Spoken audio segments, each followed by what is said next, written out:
Hello दोस्तों, मैं आज आपके लिए लेकर आया हूँ चैप्टर 6 से जैव परिक्रम चैप्टर से कुछ महत्वपूर्ण बहुविकल्पीय प्रश्नों को, जिसमें हमारा आज का पहला प्रश्न है, किस स्केल पर होने वाली गतियाँ आँखों से दिखाई नहीं देती हैं। हमारा पहला ऑप्शन है सूक्ष्म, बी अति सूक्ष्म, सी क्षणिक, डी अति क्षणिक। हमारा जो सही आंसर होगा ऑप्शन नंबर बी हमारा सही आंसर होगा, अति सूक्ष्म। हमारा सवाल नंबर 2 है, पौधों के बारे में हम कैसे जानेंगे कि वह सजीव है। पहला ऑप्शन है वे हरे दिखते हैं, बी कुछ पौधों की पत्तियां हरी न होकर अन्य रंग की होती हैं, सी पौधे समय के साथ वृद्धि करते हैं, डी इनमें से कोई नहीं। तो जो हमारा सही आंसर होगा वो हमारा होगा ऑप्शन नंबर सी, पौधे जो हैं समय के साथ वृद्धि करते हैं, वे हरे भी दिखते हैं, कुछ पौधों की पत्तियां हरी न होकर अन्य रंग की भी होती हैं, इसलिए ऑप्शन नंबर सी सही आंसर है। चलते हैं सवाल नंबर 3 में। हमारा तीसरा सवाल है, वे सभी प्रक्रम जो सम्मिलित रूप से अनुरक्षण का कार्य करते हैं वे क्या कहलाते हैं। ऑप्शन ए जैव प्रक्रम, ऑप्शन बी अजैव प्रक्रम, ऑप्शन सी पोषण, ऑप्शन डी स्वपोषी। हमारा सही आंसर होगा ऑप्शन नंबर सी पोषण। चलते हैं सवाल नंबर 4 में। हमारा सवाल नंबर 4 है, सजीव की संगठित व सुव्यवस्थित संरचना समय के साथ किसके प्रभाव के कारण विघटित होने लगती है। ऑप्शन ए जीव जगत, बी मौसम में परिवर्तन, सी पर्यावरण, ऑप्शन डी समाज। हमारा सही आंसर होगा ऑप्शन नंबर सी, पर्यावरण के कारण जो है समय के साथ प्रभावित होते रहते हैं। सवाल नंबर 5 है हमारा, ऊर्जा के स्रोत को हम भोजन तथा शरीर के अंदर लेने के प्रक्रम को क्या कहते हैं। पहला ऑप्शन पोषण, बी स्वपोषण, सी उत्सर्जन, डी श्वसन। तो ऊर्जा के स्रोत को हम भोजन तथा शरीर के अंदर लेने के प्रक्रम को पोषण कहते हैं, ऑप्शन नंबर ए सही आंसर होगा।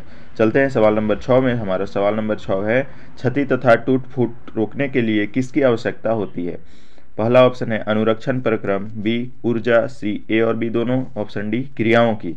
तो हमारा जो सही आंसर होगा ऑप्शन नंबर सी, अनुरक्षण प्रक्रम तथा ऊर्जा दोनों की आवश्यकता होती है। सवाल नंबर 7 है, किस जीव की पूरी सतह पर्यावरण के संपर्क में रहती है। तो कौन सा जीव है जिसका पूरा सतह पर्यावरण के संपर्क में रहता है। एक कोशिकीय जीव, बहुकोशिकीय जीव, ऑप्शन सी द्विकोशिकीय जीव, ऑप्शन डी कोशिकीय जीव। हमारा सही आंसर होगा ऑप्शन नंबर ए एक कोशिकीय जीव। एक कोशिकीय जीव की सारी जो कोशिकाएं होती हैं, यानी कि पूरी सतह उसकी पर्यावरण के संपर्क में रहती है। चलते हैं सवाल नंबर 8 में। हमारा सवाल नंबर 8 है, शरीर के बाहर से ऑक्सीजन को ग्रहण करना तथा कोशिकीय आवश्यकता के अनुसार खाद्य स्रोत के विघटन में उसका उपयोग करना क्या कहलाता है। ए स्वपोषण, बी श्वसन, सी उत्सर्जन तथा डी पोषण। हमारा सही आंसर होगा ऑप्शन नंबर बी श्वसन। श्वसन के कारण जो होता है वो ऑक्सीजन को ग्रहण करके उसको हम कोशिकीय ऊर्जा में कन्वर्ट करते हैं, बदलते हैं। सवाल नंबर 9 है, किन जीवों में सभी कोशिकाएं अपने आसपास के पर्यावरण के सीधे संपर्क में नहीं रह सकती हैं। ऑप्शन ए एक कोशिकीय जीव, बी बहुकोशिकीय जीव, सी द्विकोशिकीय जीव तथा ऑप्शन डी कोशिकीय जीव। तो हमारा जो सही आंसर होगा ऑप्शन नंबर बी बहुकोशिकीय जीव, क्योंकि बहुकोशिकीय जीवों में बहुत सारी कोशिकाएं होती हैं, करोड़ों की संख्या में कोशिकाएं होती हैं, तो वो सभी पर्यावरण के सीधे संपर्क में नहीं रह पाती हैं। चलते हैं सवाल नंबर 10 में। सवाल नंबर 10 है, एक कोशिकीय जीव को क्या करने के लिए किसी विशेष अंग की आवश्यकता नहीं होती है।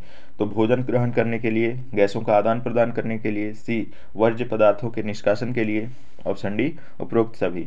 तो इन सभी प्रक्रम के लिए जो होती है वो कोशिकीय जीवों को विशेष अंग की आवश्यकता नहीं होती है, ऑप्शन नंबर डी सही आंसर होगा उपरोक्त सभी। चलते हैं सवाल नंबर 11 में। सवाल नंबर 11 है, अपशिष्ट उत्पादों को शरीर से बाहर निकालना क्या कहलाता है। तो अपशिष्ट उत्पादों को शरीर से बाहर निकालना, ऑप्शन नंबर ए उत्सर्जन, ऑप्शन बी अपशिष्ट पदार्थ, ऑप्शन सी वहन तंत्र, ऑप्शन डी जैव प्रक्रम। तो हमारा जो सही आंसर होगा ऑप्शन नंबर ए उत्सर्जन। शरीर से बाहर निकालने की प्रक्रम को उत्सर्जन कहते हैं। चलते हैं सवाल नंबर 12 में। हमारा सवाल नंबर 12 है, भोजन एवं ऑक्सीजन को एक स्थान से दूसरे स्थान तक ले जाने के लिए किसकी आवश्यकता होती है। तो एक स्थान से दूसरे स्थान तक ले जाने के लिए हम जानते हैं कि वहन करना पड़ता है, तो वहन के लिए वहन तंत्र चाहिए, ऑप्शन नंबर सी सही आंसर होगा वहन तंत्र।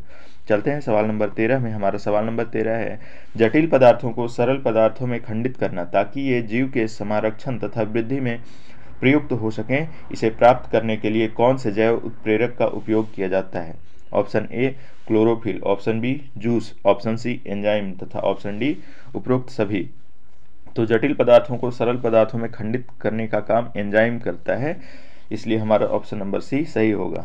चलते हैं सवाल नंबर 14 में। सवाल नंबर 14 है हमारा, जो जीव अकार्बनिक स्रोतों से कार्बन डाइऑक्साइड तथा जल के रूप में सरल पदार्थ प्राप्त करते हैं वे कौन से जीव हैं? ऑप्शन नंबर ए विषमपोषी, ऑप्शन बी परपोषी, ऑप्शन सी स्वपोषी। तो कार्बन डाइऑक्साइड तथा जल के रूप में जो सरल पदार्थ प्राप्त करते हैं वो कहलाते हैं स्वपोषी, ऑप्शन नंबर सी। चलते हैं सवाल नंबर 15 में। सवाल नंबर 15 है, निम्न में से प्रकाश संश्लेषण के दौरान कौन सी घटना होती है? ऑप्शन ए क्लोरोफिल द्वारा प्रकाश ऊर्जा को अवशोषित करना, ऑप्शन बी प्रकाश ऊर्जा को रासायनिक ऊर्जा में रूपांतरित करना, ऑप्शन सी कार्बन डाइऑक्साइड का कार्बोहाइड्रेट में अपचयन, ऑप्शन डी उपरोक्त सभी। तो हमारा जो सही आंसर होगा ऑप्शन नंबर डी जो है हमारा सही आंसर है, उपरोक्त सभी।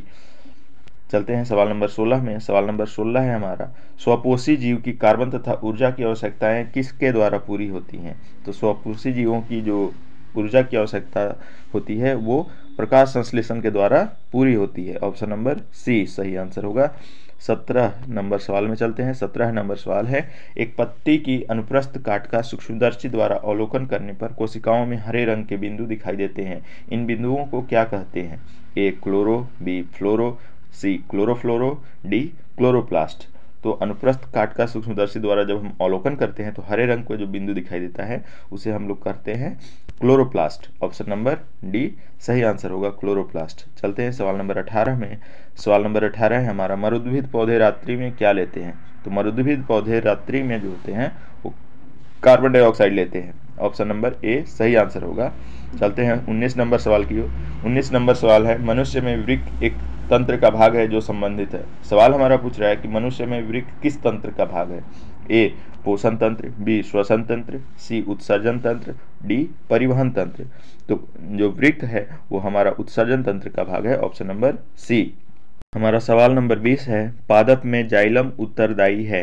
ए जल के वहन के लिए, बी भोजन के वहन के लिए, सी अमीनो अम्ल के वहन के लिए, डी ऑक्सीजन के वहन के लिए। तो जाइलम जो होता है वो जड़ से लेकर पत्तियों तक जल का वहन करता है, ऑप्शन नंबर ए सही आंसर होगा। चलते हैं सवाल नंबर 21 में। सवाल नंबर 21 है, स्वपोषी पोषण के लिए क्या आवश्यक है? ऑप्शन ए कार्बन डाइऑक्साइड तथा जल, बी क्लोरोफिल, सी सूर्य का प्रकाश, डी उपरोक्त सभी। तो स्वपोषी पोषण के लिए कार्बन डाइऑक्साइड तथा जल की आवश्यकता होती है, क्लोरोफिल तथा सूर्य के प्रकाश, अतः उपरोक्त सभी सही आंसर होगा, ऑप्शन नंबर डी। चलते हैं सवाल नंबर 22 में। सवाल नंबर 22 है, पाइरूवेट के विखंडन से यह कार्बन डाइऑक्साइड ऊर्जा देता है और यह क्रिया कहाँ होती है? तो पाइरूवेट का विखंडन होकर जो हमें ऊर्जा प्राप्त होती है यह क्रिया माइटोकॉन्ड्रिया में होती है, ऑप्शन नंबर सी सही आंसर होगा। चलते हैं सवाल नंबर 22 की ओर। सवाल नंबर 22 है, क्षुद्रांत में प्रोटीन का पाचन किस एंजाइम के द्वारा होता है? तो क्षुद्रांत में जो प्रोटीन का पाचन करता है उसको हम लोग बोलते हैं ट्रिप्सिन, ऑप्शन नंबर ए सही आंसर होगा। हमारा सवाल नंबर 24 है, श्वसन की प्रक्रिया के दौरान प्रथम चरण में ग्लूकोज कोशिका द्रव में 3 कार्बन अणु में विखंडित होता है, उस अणु का नाम लिखिए। तो उस अणु का नाम क्या होगा? Option A pyruvate, option B ethanol, option C lactic अम्ल, ऑप्शन डी अमीनो अम्ल। तो जो ग्लूकोज के अणु होते हैं वो 3 कार्बन अणु में विखंडित होता है, उसको हम लोग बोलते हैं पाइरूवेट, ऑप्शन नंबर ए हमारा जो होगा वो सही ऑप्शन है, पाइरूवेट। सवाल नंबर 25 है हमारा, मनुष्य का हृदय कितने कोष्ठों में बटा होता है? तो मनुष्य का हृदय जो होता है वो 4 कोष्ठों में बटा होता है, 4 कोष्ठों में, यानी कि 2 अलिंद तथा 2 निलय होते हैं, 2 दाएं साइड और 2 बाएं साइड में उपस्थित होते हैं, इसलिए टोटल कोष्ठ की संख्या 4 होती है।